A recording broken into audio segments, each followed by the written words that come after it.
আসসালামু আলাইকুম। আমি কল্পনা বৃষ্টি, মম কল্পনা কিচেনে আপনাদের স্বাগত। আশা করি আল্লাহর অশেষ মেহেরবানিতে আপনারা সবাই অনেক ভালো আছেন। আলহামদুলিল্লাহ, আমিও আপনাদের দোয়ায় এবং আল্লাহর অশেষ কৃপায় অনেক ভালো আছি। প্রতিদিনের মতো আজকেও একটা নতুন রেসিপি নিয়ে আবার আমি আপনাদের মাঝে হাজির হয়েছি। দেখতেই পাচ্ছেন আজকে রেসিপিটা কি। রেসিপিটা দেখেই কিন্তু মনটা একেবারে প্রশান্তি হয়ে যাচ্ছে। হ্যাঁ বন্ধুরা, প্রচণ্ড গরমে এই রমজান মাসে কলিজা ঠান্ডা করা ডাবের পুডিং নিয়ে আমি কিন্তু আবার হাজির হয়ে গিয়েছি। চলুন দেখে আসি।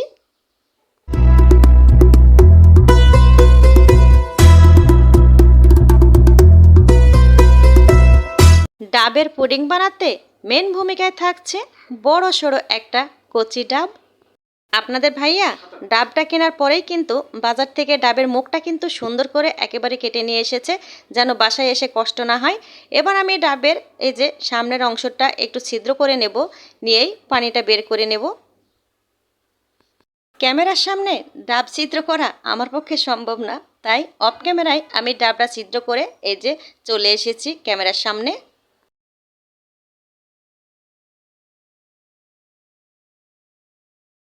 মাশাল্লাহ, ডাবের পানি কিন্তু অনেকটা হয়েছে, একটা বাটি ভর্তি হয়ে গিয়েছে পানি। ডাবের পানি বের করে নিয়েছি। এবার নারিকেলের যে শাঁসটা আছে এটা আমি এই যে এইভাবে চিকন চিকন করে নারিকেলের যে শাঁসটা আমি উঠিয়ে নেব। ডাবের একটা অংশ আমি একটু উষার করেই কিন্তু উঠিয়ে নিয়েছি, এটা আমি আরেকটা কাজে লাগাবো। আর একটা অংশ একেবারে চিকন চিকন করে আমি উঠিয়ে নিয়েছি।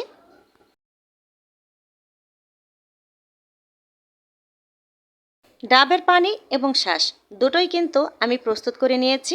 এবার আমি একটা প্যান বসিয়ে দিয়েছি। চুলায় প্যানটা বসানোর পরে এই যে ডাবের পানি সম্পূর্ণ আমার এই কাপের 1 কাপ হয়েছে। মাপটা কিন্তু খুবই ইম্পর্টেন্ট। 1 কাপ ডাবের পানিতে আমি এখানে ভরপুর 1 টেবিল চামচ আগার আগার পাউডার দিয়ে নিয়েছি। আমি কিন্তু চুলার জালটা এখনও জেলে দিই নাই, আমি নিভানো চলাই কিন্তু ডাবের পানিটা দিয়ে আগার আগার পাউডারটা সুন্দরভাবে কিন্তু আমি মিশিয়ে নিচ্ছি। আগার আগার পাউডারটা দেওয়ার পরে একটু মিশিয়ে নেওয়ার পরে আমি এখানে 150 গ্রাম মতো চিনি দিয়ে দিয়েছি।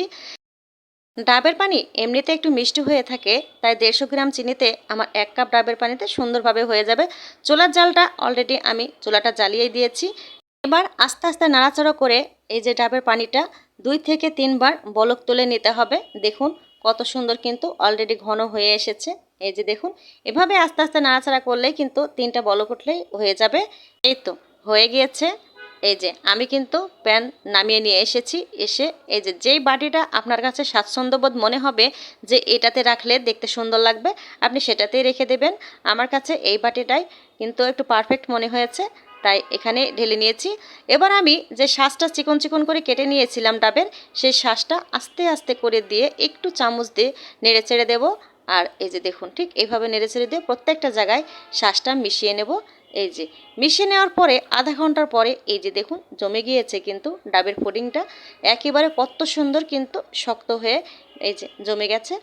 এই যে ফ্রিজে রাখার কোনো প্রয়োজন নেই, বাইরে রেখে দিলে আধা ঘন্টা পরেই কিন্তু সুন্দরভাবে জমে যাবে ডাবের পুডিং। দেখুন ওপরেরটা কিন্তু কত সুন্দর দেখতে মনে হচ্ছে।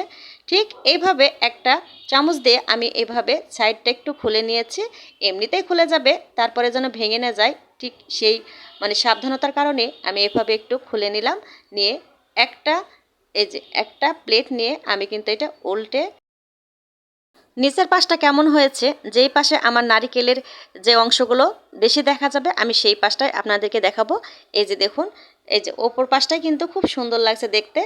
এই যে এবার আমি একটু আপনাদেরকে কেটে দেখাবো যে কতটা পরিমাণ জমেছে আর কত সুন্দর এই ডাবের পুডিংটা দেখতে হয়েছে। দেখুন একেবারে একেবারে কাঁচের মতো কিন্তু স্বচ্ছ মনে হচ্ছে, একটু কিন্তু ঘোলাটেও নেই। দেখুন অসাধারণ হয়েছে। আগার আগার পাউডার যদি ভালো হয়, ভালো মানের হয়, তাহলে সুন্দর কিন্তু পুডিং আপনার জমিয়ে দেবে। দেখুন কত সুন্দর জমেছে। পুডিং বানানো নিয়ে কিন্তু অনেক মানুষেরই কমপ্লেন থাকে যে যতই আগার আগার ব্যবহার করি না কেন পুডিং কিন্তু জমতে চায় না, নিচের দিকে কিন্তু পানি কেটে যায়। এটা শুধু মাপের উপরে নির্ভর। ভালো মানের একটা আগার আগার দিয়ে যদি পুডিং বানাতে চান, প্রত্যেকটা মাপ কিন্তু ঠিকঠাক থাকলে অবশ্যই পুডিং জমতে বাধ্য। আমার এই ভিডিওটি স্টেপ বাই স্টেপ দেখে না টেনে কিন্তু দেখবেন। তাহলে এইভাবে যদি ডাবের পুডিং করতে চান তাহলে স্টেপ বাই স্টেপ না টেনে দেখতে হবে, তাহলে অবশ্যই আমার মতো সুন্দর একটা ডাবের পুডিং পেয়ে যাবেন। যারা এই ভিডিওটি দেখবেন যদি ভালো লেগে যায় তাহলে অবশ্যই একটা লাইক দিয়ে দেবেন, সাথে একটা সাবস্ক্রাইব অবশ্যই করবেন, পাশে থাকা বেল বাটনটা অবশ্যই প্রেস করবেন, তাহলে আমার ভিডিওর নোটিফিকেশন যথাযথ সর্বপ্রথম আপনার মোবাইলে পৌঁছে যাবে। আজকের মতো ভিডিওটি এখানে রেখে দেব। সবাই ভালো থাকবেন, সুস্থ থাকবেন, নিজের ওপর খেয়াল রাখবেন। সবাইকে অগ্রিম ঈদ মোবারক। আল্লাহ হাফেজ। আসসালামু আলাইকুম।